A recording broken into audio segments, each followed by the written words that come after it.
Welcome to Alternative Media Literacy, the show where we pull on the loose threads of online narratives until the whole sweater unravels. Today, we're diving into the deep, murky waters of a Joe Rogan interview with Robert Malone. Now, if that name rings a bell, it's because he's been platformed as a heroic dissenter, a man with the credentials to blow the whole COVID conspiracy wide open. He's often introduced as the inventor of mRNA vaccine technology. It sounds impressive until you remember that the Nobel Prize for the work that actually made these vaccines possible went to two other scientists, Katalin Karikó and Drew Weissman. That's not a minor detail. It's the foundation of an authority that gets used to build some truly wild architectural marvels of misinformation. And we're going to see just how far he takes it, starting with a claim that one of the world's top medical journals deliberately published fake data as an act of propaganda. Let's get into it. So, let's start with that bombshell. The conversation turns to early controversial treatments like hydroxychloroquine. According to Robert Malone, this wasn't just a scientific debate that played out in the messy court of public opinion.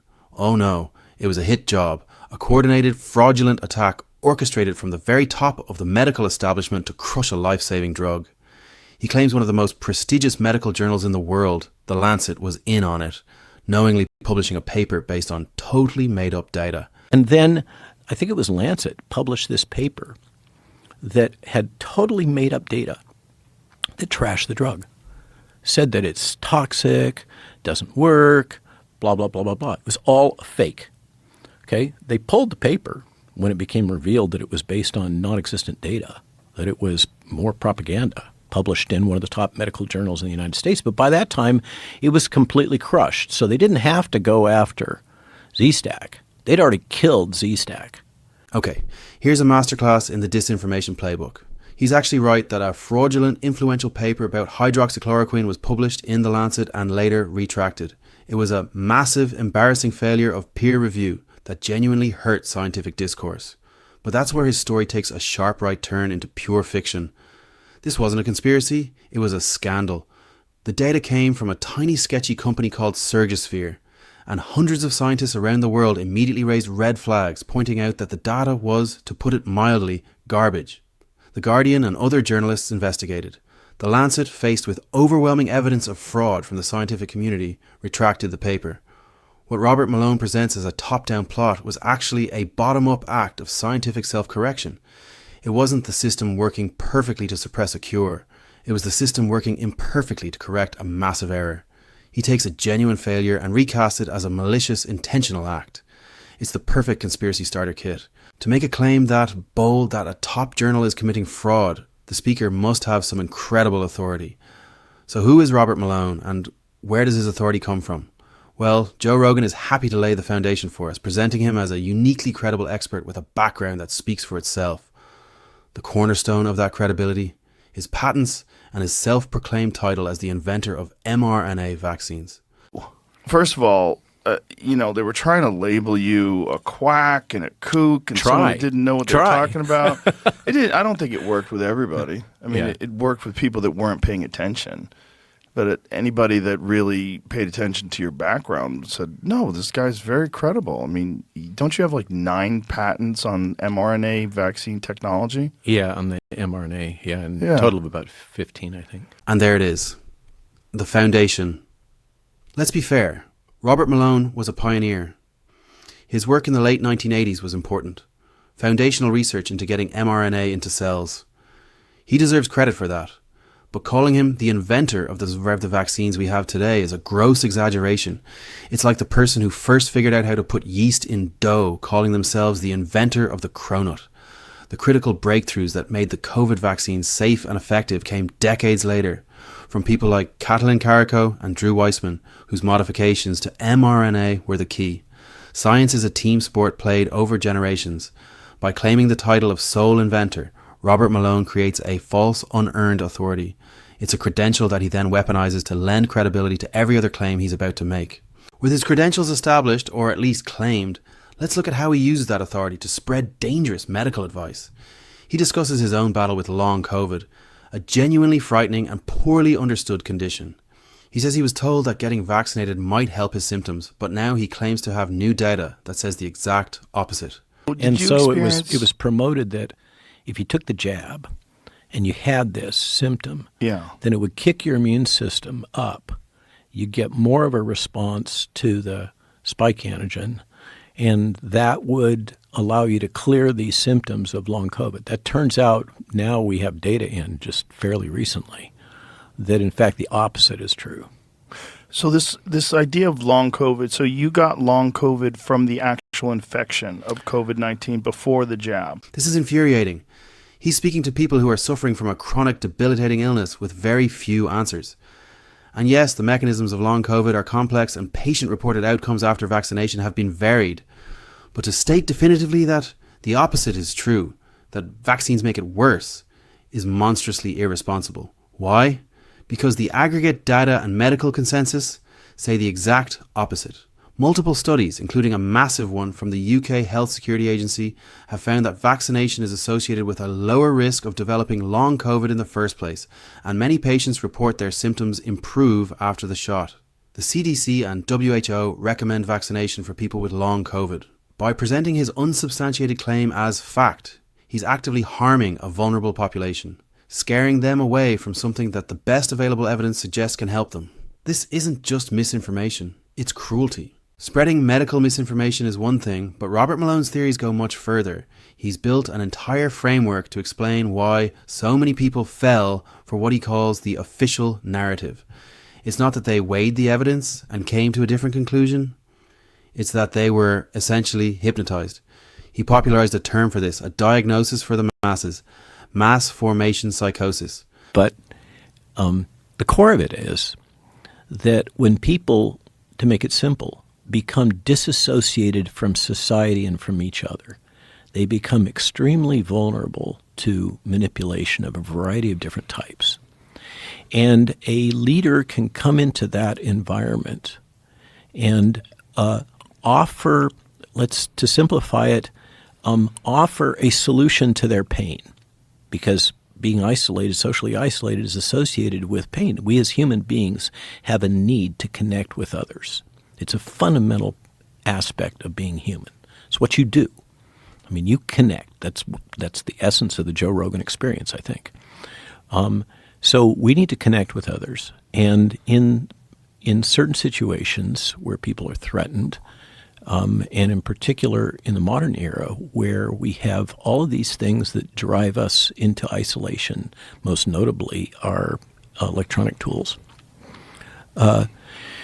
we become disassociated from our community. And when that happens, we have a strong need to become associated with community, and a leader can come into that environment and basically say, I have the solution to your pain, your psychological pain. And what will happen is a strange phenomena where people will, rather than building social networks, let's say horizontally to those around them, they'll attach to this strong leader, and they'll get fulfillment for that need to belong by this attachment to that leader and following the edicts of that leader.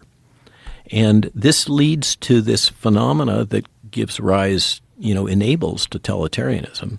He's describing some very real concepts from social psychology here. Yes, social isolation can make people vulnerable. Yes, people are drawn to charismatic leaders, and groupthink is a powerful force.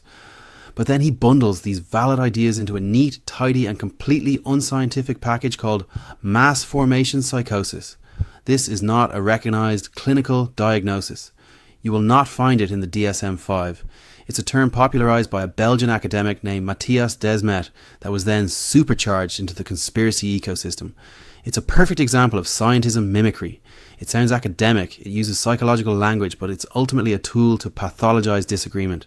It allows you to dismiss anyone who trusts public health guidance not as a person with a different opinion, but as a sick, hypnotized member of a crowd.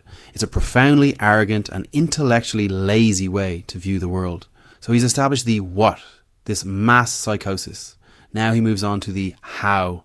He claims this isn't some organic phenomenon. He alleges that the government has developed sophisticated psychological warfare technologies and has deliberately deployed them against its own people, citing a specific presidential directive as the starting gun. We're built in a kind of a structured way, largely by UK and US leadership, in the intelligence community as a weapon of war to counter these successful insurgencies that we keep losing wars over. Vietnam being a notable example all the way through Afghanistan. And so that's why it was built. But then that tech got deployed by governments against their own citizens. And this was really launched in large part in the United States by a presidential directive from Barack Obama. I'm not making this up.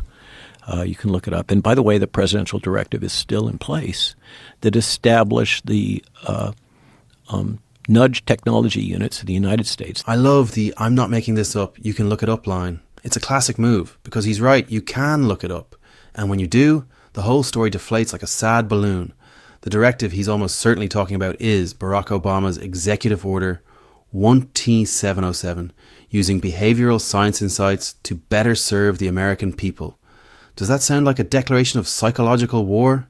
Its purpose was to encourage federal agencies to use findings from behavioral economics to make government services more efficient and user-friendly. Think, redesigning forms so they're easier to fill out, or sending text reminders for appointments. That's it. That's the deployment of psychological warfare technology. He's taken a mundane public policy initiative about improving bureaucracy and twisted it into a sinister deep state plot to control your mind. The irony is just spectacular. And just in case you thought that was too abstract, Robert Malone provides a very specific everyday example of this so-called psychological warfare. He points to the little informational banners that Spotify and other platforms started adding to content about COVID, directing people to the CDC. To him, this isn't a disclaimer, it's a weapon. That banner is pushed out by the nudge units at the CDC.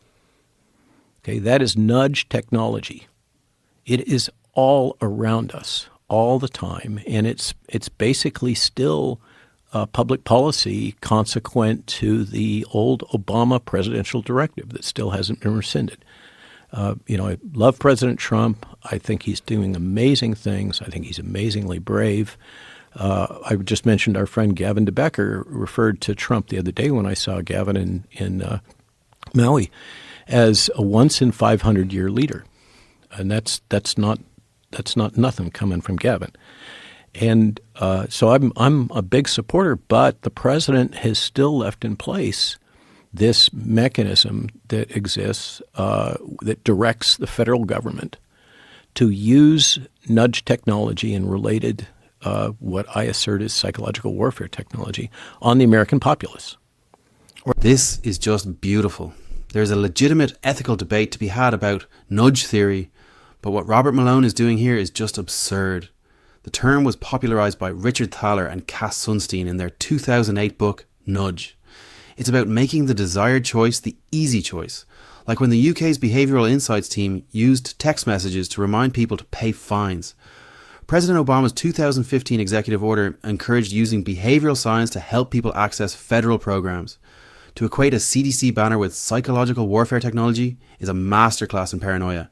It's like calling the fly sticker in a urinal at Amsterdam's airport a weapon of mass destruction. He's taken a basic public information tool and framed it as a mind control weapon from a secret government program.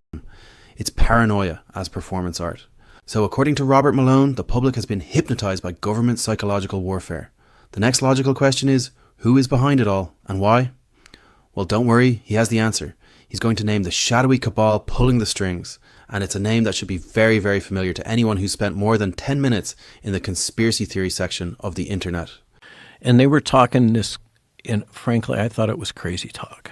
I kind of smiled and tried to be civil and nice, not contradict them, about the New World Order. And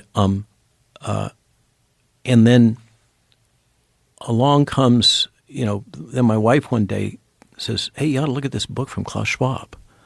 It's called The New World Order." Like, what? I mean, he was just saying it out loud. Yeah. I mean, the World Economic Forum had those ads where they were saying, you will own nothing and you will be happy. Yeah. And there you have it. The New World Order, the OG of conspiracy theories. Let's get this straight. Criticizing the World Economic Forum is valid, but he's endorsing a century-old fantasy.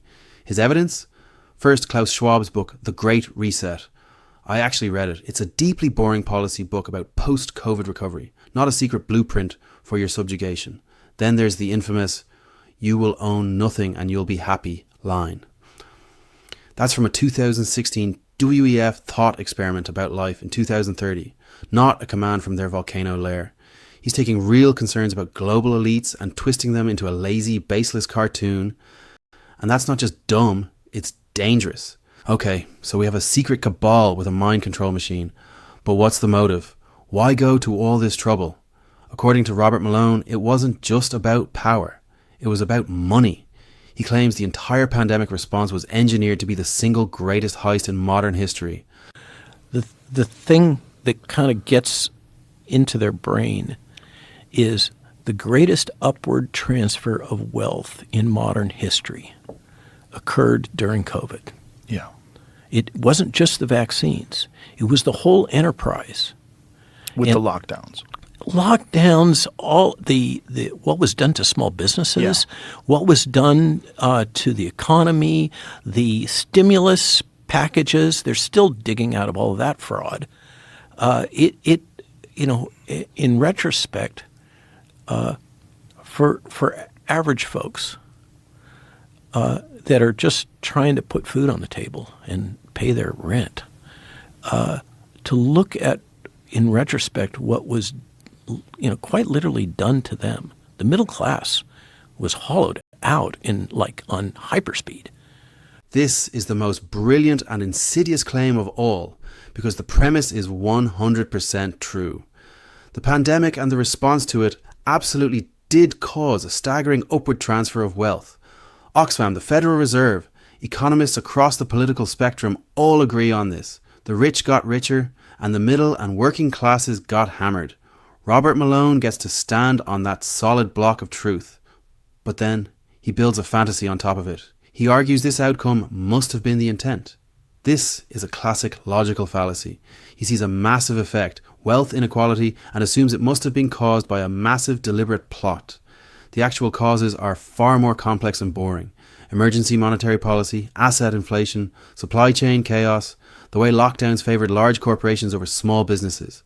But that's a messy explanation. The elites planned a heist is a simple, powerful and deeply misleading story that substitutes a villain for an analysis. So as our final exhibit, let's look at a perfect microcosm of this entire worldview. A moment where Robert Malone connects all the dots, the media, the CDC, the World Economic Forum, and even a soft drink company, into one grand unified conspiracy theory to explain why people were mean to him online. That triggered, and this is going to sound bizarre, but this is what's documented. That triggered Coca-Cola Corporation to complain to the Global Alliance for Responsible Media, which is created by the World Economic Forum. It is one of these global aggregators that controls advertising. The Global Alliance for Responsible Media, which, by the way, had a dust-up with Elon Musk and lost, and they closed it down as a nonprofit. It still exists in other ways, but as a structure that could be sued by X, it disappeared when he stood up against it. But Global Alliance for Responsible Media had a socket with Google AdSense, by the way. So they control the advertising ecosystem, which kind of matters to Spotify. So Coca-Cola complains to GARM, saying, this guy Rogan, you got to shut him down, okay? You got to put pressure on Spotify. So Spotify gets the message from GARM that we're threatening to pull your advertising, okay? Now, what happens between that and your experience, I don't know. It's not transparent to me what you experienced. We all remember the Laurel Canyon crowd saying they were going to pull their catalogs, which they didn't actually own, right? That was another thing. And then they went after you with this mashup of N-word historic events. There was clearly a concerted effort to take out Joe Rogan. much more than to take out Robert Malone. And so then the question comes, why the heck would Coca-Cola be the socket with the Global Alliance for Responsible, one of the biggest advertisers in the world, right? Why would Coca-Cola give a hooey about what Rogan said to Robert Malone on, New Year's Eve? Coca-Cola is really tight with the CDC. Coca-Cola has funded buildings at the CDC. Coca-Cola funds the CDC Foundation for the CDC, as does Bill and Melinda Gates, as done all the major vaccine manufacturers, et cetera, et cetera. The appearance is, I can't verify this, that CDC acted through its ally, Coca-Cola. He's right. It does sound bizarre. Because it is. Let's acknowledge the kernel of truth, because that's where the best grifts start. Is Coca-Cola a donor to the CDC Foundation? You bet. The Foundation's own 2022 donor report lists them as a contributor. Is there a media group loosely affiliated with the World Economic Forum? He's likely thinking of the Trusted News Initiative, which the WEF has promoted. But that's where reality ends and the fan fiction begins. He alleges this group, which, by the way, doesn't even include Spotify as a partner, secretly leaned on the platform to silence him at Coke's behest. This isn't a smoking gun. It's a Rube Goldberg machine of paranoia. He even admits, I can't verify this, right before stating his conclusion as fact. This is the whole method. Take two disconnected facts, weave them together with invisible string, and cast yourself as the hero victim. So from a single retracted paper to a global plot orchestrated by Coca-Cola, we see the pattern. This is the core of the modern disinformation playbook. You don't just invent things from whole cloth. You find a piece of solid ground, a real scientific failure, a real economic injustice, a real concern about corporate power, and you use that as the foundation to build the most fantastical castle of nonsense imaginable. It's effective because it feels anchored in reality. The media literacy lesson here is to always check the blueprints. When someone presents you with a simple, satisfying story about good versus evil, ask yourself, is this really the most logical explanation for a complex event? Or is it just the story I want to be true?